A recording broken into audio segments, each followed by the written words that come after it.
there was an officer that, would come by and, look over when I'm changing, stuff like that.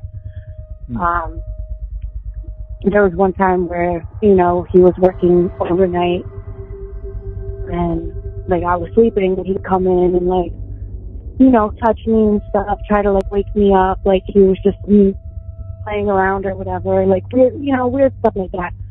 There's always been a problem in female facilities with inmates getting pregnant from the COs. When I first got here a couple of years ago, there was this one officer who was, very, very, weird. He always made weird comments to me. He, always made me feel very uncomfortable, and everybody on the compound knew that he was kind of a creep. So,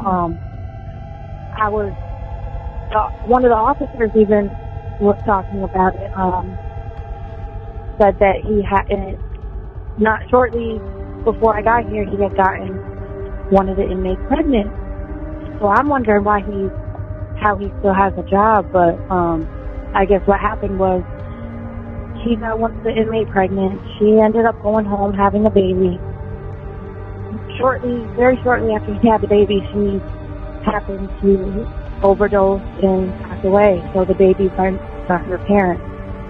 And they were trying to do a paternity test on the baby to prove, because this officer, he, was suspended for a little while, so they investigated the situation. And when the parents got the baby after the mother passed away, they were trying to do a paternity test, but the grandparents of the baby refused to do a paternity test, basically. So either two reasons. I think that possibly they were maybe offered some type of money to refuse it, so that way the facility could, cover their tracks, because that's the thing too with, Department of Corrections. They, even if they know they did something wrong or one of their officers did something wrong, they will try to cover it up. If an officer does anything, they'll try their best to cover it up and keep the inmates from pressing the issue, basically. So I think maybe the parents, either got paid off, offered something to, refuse that paternity test, so that way they didn't get in trouble. I'm not really sure, but the whole situation was just strange. A lot of people have had issues with him. He's like that towards a lot of people. So he isn't anymore, but that's because they are watching him very closely because of a lot of problems he's had.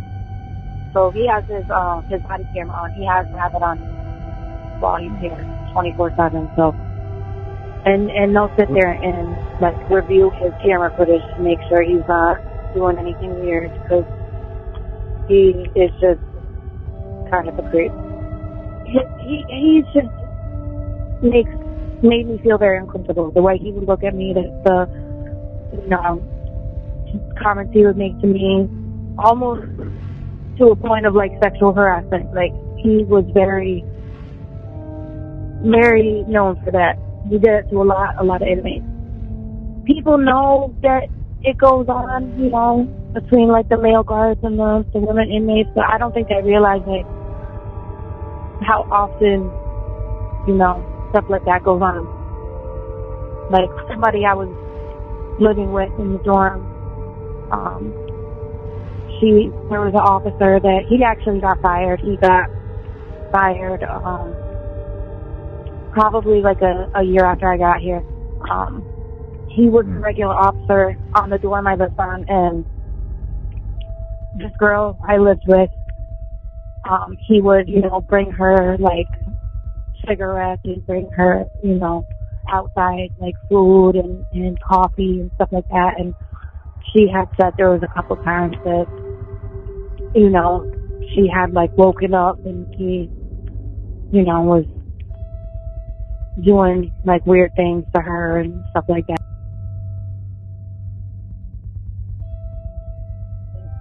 A lot of the time when you hear about like a inmate messing around with a CO, a lot of the time it's like the officer will kind of like coerce them, you know what I mean? Bring them stuff from outside, bring in drugs, you know, stuff like that. So even though legally it's still illegal, even if an inmate consents to that, it's still illegal because an inmate cannot consent while they're in prison.